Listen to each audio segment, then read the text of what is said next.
Hello there. Welcome to our Addsure viewers. I'm Candice Persson. I recently joined the Addsure team in Gauteng as a client liaison. I'm very, very pleased to be able to chat with you today. Today, I want to talk about retaining walls and the common misconception that these walls are automatically insured. Insurance is a maintenance contract, isn't it? No, not at all. You as the insured have a responsibility and a role to play in your insurance contract. So first up, what is a retaining wall? It is just that.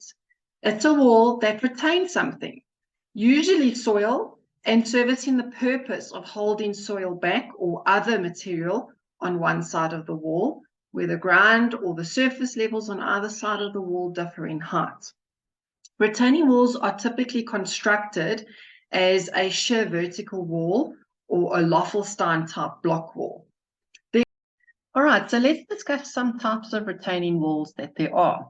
You get the sleeper and post retaining wall, which is typically used to retain soil for landscaping, but it's not advisable to be used for anything else.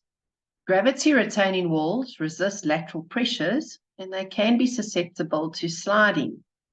Then the third one is the cantilever wall. It is the most common retaining wall, which can also have a condition of being pinned at the top. If it ties into a building at the top, typically that for basement retaining walls, it is only a cantilever if it does not have lateral supports at the top. This is typical of your boundary walls that we see in many complexes.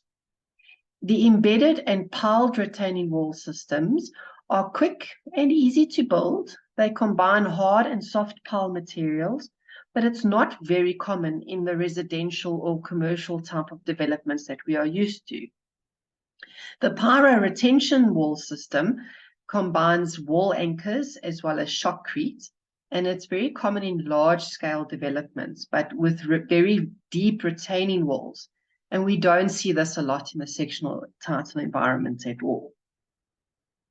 By virtue of their nature and their purpose, retaining walls are subject to different influences and pressures when combined or compared with other walls, such as boundary walls or load-bearing walls. As such, they are a specialized design.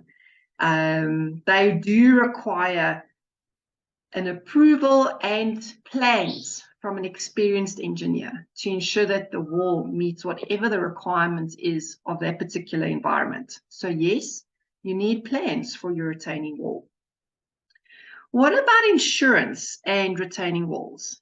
In terms of most buildings combined insurance policy wordings, cover for retaining walls under storm, wind, water, hail, snow perils is specifically excluded. Due to the nature of retaining walls, the underwriter requires qualified intervention before cover will be granted. As such, the insurer will require an engineer stability report before they will agree to issue cover if their policy wording caters for this. When cover is issued, it should be noted separately on the policy documentation and most certainly will attract an additional premium. It is not uncommon to see a boundary wall become a retaining wall due to changes that occur within the environment surrounding that wall. At best, such situation is possibly an accident waiting to happen. While many insurers require the resubmission of an engineer's report prior to issuing cover for each new period of insurance, some insurances only require this every couple of years. But it's vital that you as the client check the insurer's requirements each and every year that you have a renewal and make sure that it is correctly renewed and not compromised. Let's look at some of the causes of failures of retaining walls. Essentially, there's overturning failures, sliding failures, bearing failures, and slope stability failures. The main reason why we have retaining walls on properties is to prevent soil erosion from the rain. We have seen record level rainfall in the past few years, especially in the Gauteng area, and this increases the risk of the failure of these types of walls. So what do you need to be careful for? Defective or ineffective construction. We all know that shortcuts are sometimes taken by developers, either for cost factors, timing factors, whatever the reason. And you will only get the consequences of these shortcuts generally seen many years later. Landscaping can also cause failures to retaining walls because the soil levels will change. There's vegetation. The root systems of the vegetation can sometimes also impact the retaining walls over time. All this is fair and well, but how do we make sure that retaining walls remain effective, especially over a long period of time? Is there maintenance that we need to do on them?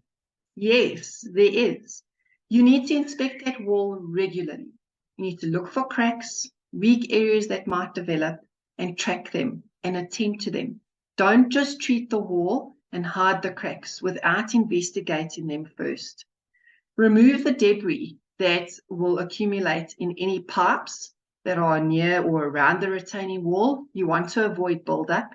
You want to avoid any possible water buildup, which is going to cause the failure of that retaining wall. Any eroded areas that you see around the retaining wall need to be attended to straight away. You also want to replant any dead spots around the retaining wall. Avoid water pooling, especially on the top layer of soil, because this will affect your retaining wall. And you need to check up on your retaining walls each season. So as a general rule, trustees, you should be advised that most insurers do not insure a retaining wall.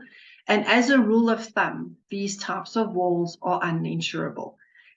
Carefully look at your renewal policy pack that you should be getting from your broker on an annual basis.